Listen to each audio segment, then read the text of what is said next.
राधे राधे महाराज जी, आपके चरणों में कोटि कोटि प्रणाम।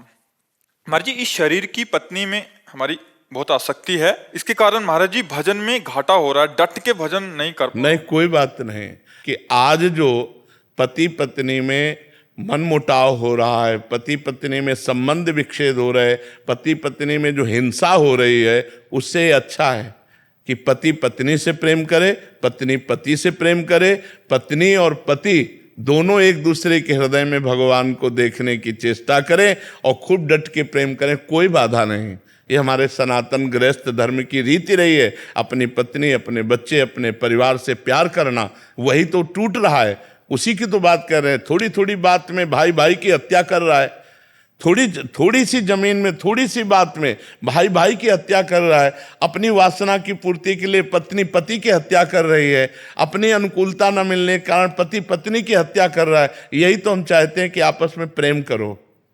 प्रेम बाधक नहीं है, आप चिंता न करो, प्रेम करो और उस प्रेम को भगवान को समर्पित करो। नाम जप करो और कमाओ और पति पत्नी परिवार खूब प्रेम से रहो। यही हमारे सनातन धर्म की रीति है। ये झगड़ा, लड़ाई, हिंसा, व्यभिचार, बॉयफ्रेंड गर्लफ्रेंड, इधर उधर भटकना, ये हमारे रीति नहीं है। ब्रह्मचर्य से रहो। जब ब्याह हो जाए तो अपनी पत्नी में प्रेम करो, पति में प्रेम करो, और जो बच्चे हों उनको भगवान का स्वरूप मानो और नाम जप करो और मुक्त हो जाओ। ये तो गृहस्थ धर्म के लिए है, कोई बड़ी बात नहीं। आप नाम जप करो, प्यार से रहो, बहुत बढ़िया। कानों को यही सुनने को मिले कि हम अपने पति से बहुत प्यार करते हैं, हम अपनी पत्नी से बहुत प्यार करते हैं, तभी हमारा हृदय शीतल होगा। नहीं तो प्रायः ये सब जो गंदी बातें आ रही हैं हमारे धर्म का कलंक है। ये कलंक है, ये अच्छी बातें नहीं है।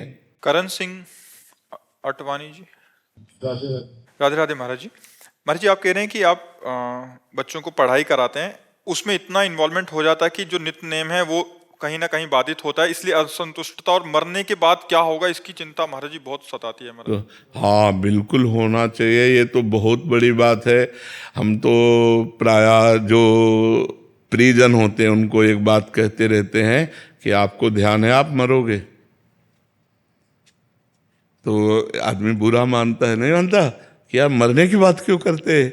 और मरने की बात ही हमको संभाल सकती है कि यार मरना है मुझे। अगर श्री कृष्ण ना मिले, प्रभु ना मिले, वो परमात्मा, वो वाहेगुरु ना प्रसन्न हुए, तो हमारे जीवन का लाभ क्या रहा। हमारा जीवन व्यर्थ चला जाएगा। तो ऐसे अन्य समय नाम जप करो, और जब पढ़ाई में इन्वॉल्व हो, बच्चों को पढ़ा रहे हो, तो बच्चों में भी भगवान को देखो, उस परमात्मा को देखो। और जय घंटे पढ़ाई की, उसके बाद उसको भगवान को समर्पित कर दो। कि जैसे हमने 5 घंटे पढ़ाई कराई, तो फिर 5 घंटे बाद हम हे प्रभु, हे करुणामय, हे वाहेगुरु, ये जो 5 घंटे हम विद्यार्थियों को पढ़ाते रहे, ये सेवा भी आपको समर्पित है। तो वो भी भजन बन जाएगी। कर्म समर्पण वो भजन बन जाएगा। और बीच बीच में नाम जप करते रहो। नाम जप निरंतर ना हो पावे तो जितना समय हमें मिले उतने समय को तो हम नाम जप में लगा दें, और शेष समय को भगवान को समर्पित कर दें, तो हमारा टोटल समय भगवान में चला जाएगा। इसलिए में भगवत प्राप्ति हो जाएगी।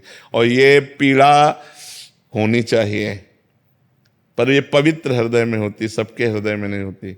जो अपवित्र हृदय होते हैं उनको होता है, मरेंगे तो देखा जाएगा। लेकिन जो पवित्र हृदय होता है उसमें जलन होती है कि अगर इस जन्म में हम काम ना बना पाए तो अगले जन्म में पता नहीं कौन सी योनि हमें प्राप्त हो। क्या उस योनि में हमसे भजन होगा। मान लो हम पशु पक्षी बने, तो क्या उसमें हमसे भजन हो पाएगा, हमसे साधना हो पाएगी? नहीं, केवल कर्म भोग होगा। तो मानव जीवन प्राप्त करके हम इतना भगवत भजन करें कि इसी जन्म में हमें भगवत प्राप्ति हो जाए। कम भगवत प्राप्ति हो जाएगी इस पर विश्वास। बिना प्रयास के हर समय भगवान का स्मरण रहना मतलब भगवत प्राप्ति के योग्य आप हो गए हैं। हर समय उठते बैठते चलते फिरते यदि हमारे भगवान की स्मृति है, बस भगवत प्राप्ति हो गई। तो संत महात्माओं का आदर और समस्त जीवों के प्रति भगवत भाव और नाम जप, इसी से भगवत प्राप्ति हो जाएगी। नामे रुचि, वैष्णव सेवा और जीवे दया, ये सबसे बड़ा कार्य है। अगर जीवे दया और नामे रुचि और वैष्णव सेवा, संत साधु सेवा और खूब नाम जप और सबके प्रति परोपकार की भावना, बस भगवान की प्राप्ति हो जाएगी। गृहस्थ धर्म में ज़्यादा प्रपंच करने की जरूरत नहीं, नाम जप करो और अपने कर्म को भगवान को समर्पित कर दो, इसी से भगवत प्राप्ति हो जाए। पर आहार शुद्ध होना चाहिए। कई लोग भक्ति को तो करना चाहते हैं लेकिन आहार को नहीं सुधारना चाहते। आहार में जैसे मांस है, अंडा है, शराब है, ये गलत चीजें यदि आप खाओगे और सोचो कि हम भक्ति भी कर लेंगे तो असंभव। जैसा खाओ अन्न वैसा बने मन, तो इसलिए हम किसी जीव को दुख न दें। जो मांस है वो जीव की हिंसा है, तुम भले ना करो लेकिन खा रहे हो तो तुमको हिंसा का दंड मिलेगा।